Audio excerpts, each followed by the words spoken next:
अस्सलाम वालेकुम जी। मरियम नवाज़ ने बिजलियां गिरा दी हैं। जिन लोगों पर बिजलियां गिराई हैं उन पर तो ज़ाहिर सी बात उनके इफेक्ट हो ही रहे हैं। जिन लोगों पर बिजलियां नहीं भी गिरी ना, वो भी मरियम नवाज़ की सहर अंगेज़ पर्सनालिटी के सहर में मुब्तला हुए बगैर नहीं रह सकते। ये मैं आपको क्यों बता रही हूँ, ये मैं तफसील आपको बिल्कुल वीडियो के अंदर यही बताने वाली हूँ। सिर्फ ये नहीं कि जी कपड़े अच्छे पहन लिए, जूते महंगे पहन लिए, ब्रांडेड पर्स ले लिया, नो नो नो, इससे कहीं ज़्यादा।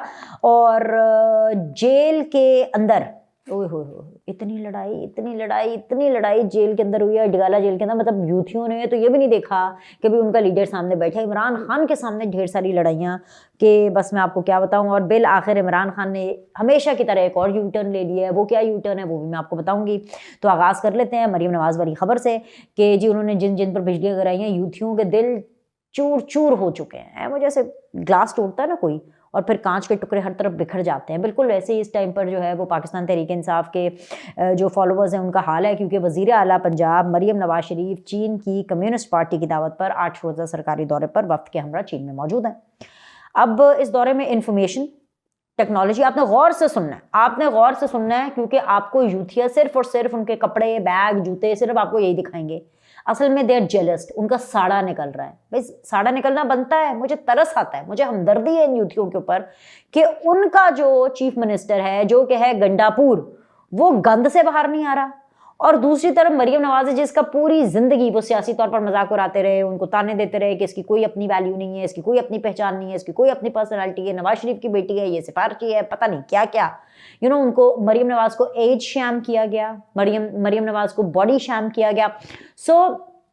इतना सब कुछ करने के बावजूद आज वो मरियम नवाज पंजाब की आवाम के लिए काम कर रही है। तो साड़ा तो बनता है, बिजलियां गिरना तो बनता है, आई अंडरस्टैंड। और जैसे मैंने आपको पिछली वीडियो में बताया था ना कि जब आप ऐसे बुग़्ज़ के मारे हुए लोगों को देखें तो आप सिर्फ एक ही चीज बोले, गेट वेल सून। तो तमाम यूथिया ब्रिगेड को, जिनको मरियम को देख करके साड़े निकल रहे हैं, वो जेलस बिलियां बनी हुए हैं, जल रहे हैं, जलकर कबाब बन गए हैं, उनको सिर्फ मैं ये कहूंगी ठंड रखें, हौसला रखें and get well soon please. अच्छा जी, तो अभी किन किन चीज़ों पर काम हो रहा है? इंफॉर्मेशन टेक्नोलॉजी, मेडिकल, ज़राअत, सनत और तिजारत, स्मॉग और मौसमियाती तब्दीली के अमूर पर बाहमी इश्तराक कार का जायजा लिया जाएगा। मरियम नवाज हुक्मरान जमात कम्युनिस्ट पार्टी की दावत पर चीन के दौरा करने वाली पहली खातून वज़ीर आला है। मरियम नवाज बीजिंग में आला सरकारी हुकाम से मुलाकातें कर रही हैं और अहम मंसूबों से मुतालिक MOUs पर दस्तखत भी हो रहे हैं। एक तरफ ये वज़ीर आला हैं जो चीन सिर्फ इसलिए गई ताकि चीन में गवर्नेंस के कामयाब मॉडल को पंजाब में भी मुतारिफ करा सकें, और दूसरी तरफ यूथिया ब्रिगेड के वज़ीर आला हैं, खैबर पख्तूनख्वा के वज़ीर आला हैं, जो कि अपने सूबे और सूबे के अवाम से बिल्कुल बेखबर हैं। उनका ना अपने सूबे से कोई लेना देना, ना उनकी सूबे की आवाम से कोई लेना देना।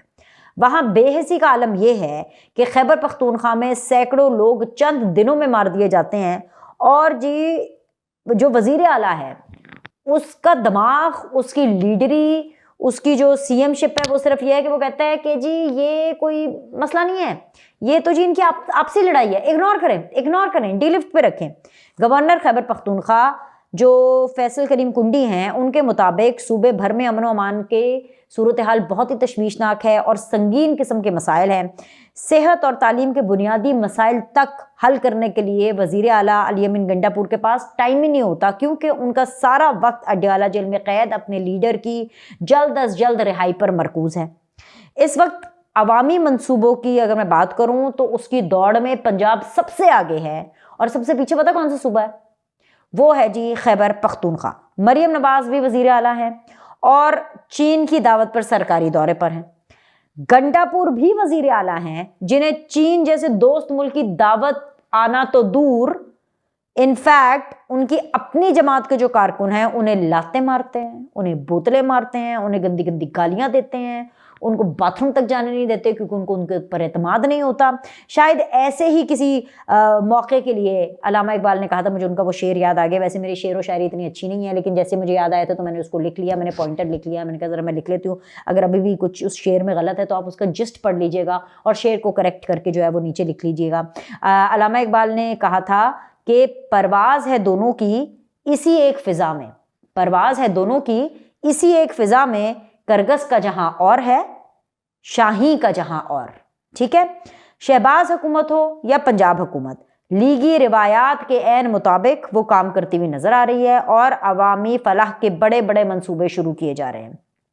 हुकूमत फलाही मंसूबे ला रही है और तहरीक इंसाफ सिविल नाफरमानी का मंसूबा बनाए बैठी है।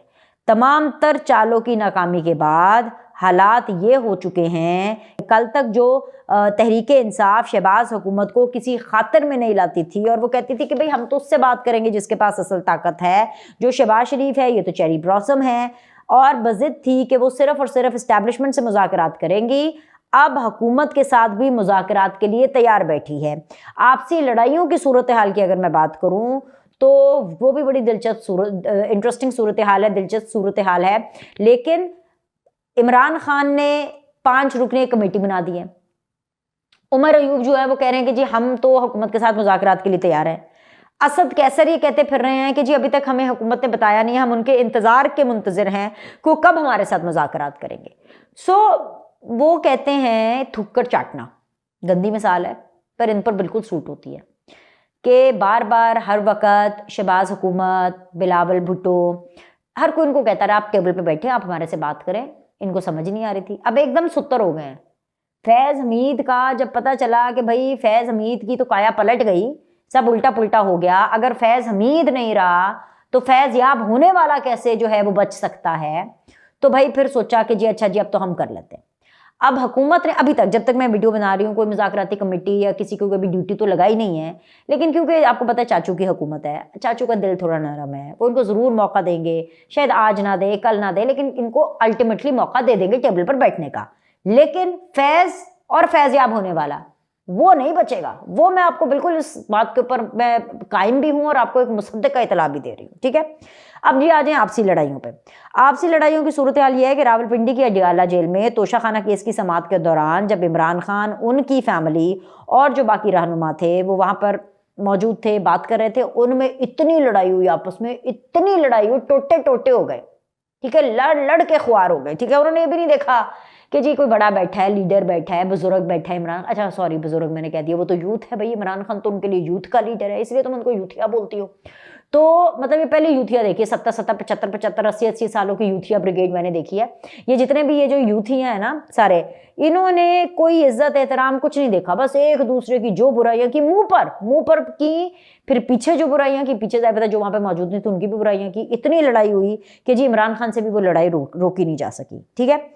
24 नवंबर के एहतजाज से मुताल्लिक एक दूसरे को खूब कोसा गया और बुशरा बीबी ने दस्तयाब क़यादत पर खूब इल्ज़ाम दोहराए। बजाय बता बुशरा बीबी के अंदर की बीवी जाग गई थी।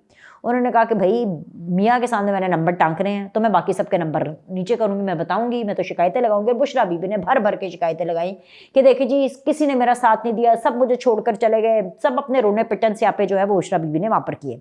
इमरान खान के सामने एतराफ़ कर लिया गया कि एहतजाज के लिए पंजाब से एक भी शख्स नहीं निकला। अच्छा अब ये जब बात की, मेरे प्रोग्राम में सदीक आए हुए थे कल, तो मैंने उनसे पूछा कि भाई कोई भी नहीं निकला, ये तो पूछा, तो कहते जी कैसे निकलते, मोटरवे बंद कर दी थी, रिंग रोड बंद कर दी थी, तो मेरी तो हंसी निकल गई। अब मुझे बताएं मैं अपने हंसी को कैसे कंट्रोल करूं। इनका तो इनकलाब, मोटरवे बंद होता है तो इनकलाब बंद हो जाता है, रिंग रोड बंद होती है तो इनका इनकलाब बंद हो जाता है। ये अपनी तरफ से इल्ज़ाम लगाते हैं कि जी बत्तियां बंद होंगी तो उनका इनकलाब बंद हो गया। तो भाई अगर इन्होंने इनकलाब लाना है तो ना बत्तियां बंद करो, ना रिंग रोड बंद करो, ना मोटरवे बंद करो, बाजी ऐसे इनकलाब आते हैं। अच्छा जी, इमरान खान के सामने इतराफ़ किया गया कि जी पंजाब वालों ने तो कुछ भी नहीं किया। बैरिस्टर गौहर पार्टी को डिफेंड करते रहे और जो बुशरा बीबी है वो पार्टी रहनुमाओं की शिकायतें लगाती रही। तहरीक इंसाफ की सफ़ों में इस मायूसी की एक और रीज़न भी है, और वो जो सबसे बड़ी वजह है ना वो है जी डोनाल्ड ट्रंप की बेरुखी। जी पीटीआई के अमेरिका में करोड़ों रुपए डूब गए हैं। महाना 1 करोड़ रुपए के एवज जो लॉबिस्ट फर्म इन्होंने हायर की थी वो अभी तक डोनाल्ड ट्रंप से बानी पीटीआई की रिहाई की बारे में बात तो छोड़ें, एक हल्की फुल्की होम्योपैथिक ट्वीट तक नहीं कर सकी। अब करोड़ों रुपए डूबने के बाद पीटीआई का गुस्सा तो बिल्कुल जायज़ है और इसीलिए उन्होंने सिविल नाफरमानी की तहरीक का शोशा छोड़ा कि जब हम सिविल नाफरमानी का करते हैं। अब ताज़ा तरीन इत्तलात के मुताबिक पार्टी के सीनियर जो रहनुमा हैं वो सिविल नाफरमानी तहरीक को बिल्कुल मुस्तरद कर चुके हैं और जी वो इमरान खान के ऐलान से बिल्कुल खुश नहीं है। जिसके बाद इमरान खान ने कहा कि ओहो भाई हौसला करो, आपस में ना लड़ो आपस में, मैं कुछ करता हूँ, हालात तो ठीक नहीं है लेकिन हाँ हम सिविल नाफरमानी भी नहीं कर सकते, तो ऐसा करते हैं कि जी अभी हम मुज़ाकरात की तरफ ही जाते हैं। तो भाई बात फिर वही आ जाती है कि जब आप कर नहीं सकते तो आप इतने टॉल क्लेम्स करते क्यों? जब आपसे हो नहीं पाता या आपको करना नहीं आता तो फिर आप इतनी बातें करते क्यों हैं? इश्तियाल क्यों दिलाते हैं? लोगों को ट्रक की बत्ती के पीछे क्यों लगाते हैं? इसलिए क्योंकि वो आपके बच्चे नहीं हैं, इसलिए क्योंकि आपके बच्चे मुल्क से बाहर हैं, आपके फैमिली मेंबर्स जो हैं वो डायरेक्टली अफेक्ट नहीं होते। आप तो जेल में बैठे हैं, आपको कौन सा कोई टॉर्चर दे रहा है? आपको कौन सा कोई डंडे सोटे पड़ रहे हैं? आपको तो अच्छे अच्छे खाने मिल रहे हैं, आपको तो एक्सरसाइज की फैसिलिटी मिल रही है, आप तो बेसिकली चिल माहौल में है। भाई देखो, हम लोग कमाने के लिए रोज सुबह निकलते हैं भाई, जाहिर सी बात है, रोज जाते हैं, शो करते हैं, फिर रात को आके व्लॉगिंग करते हैं कि जी 4 पैसे हमारे बन जाए, जो सीधी सी बात है भाई, हमारी रोजी रोटी है। ये तो जेल में बैठ करके मुफ्त की रोटियां तोड़ रहे हैं, मुफ्त की, लिटरली मुफ्त की रोटियां, आवाम के टैक्स के पैसों की रोटी तोड़ रहे हैं, मतलब मेरे आपके टैक्स के पैसे की रोटी तोड़ रहे हैं भाई। ये तो कमाल ही हो गया। एनीवेज, अभी के लिए इतना ही। हालात पतले हैं, कोई बात नहीं, कितना खा लेंगे, कितना खा लेंगे, कब तक खा लेंगे? जो जितना जितना खाएगा उस हिसाब से उसको जवाब तो देना पड़ेगा। तो यही जवाबदेही का अमल है जो कि पाकिस्तान तहरीक इंसाफ का जारी है। तो इनकी खलासी इतनी जल्दी नहीं होनी, that is writing on the wall, जो ये सामने नजर आ रही है।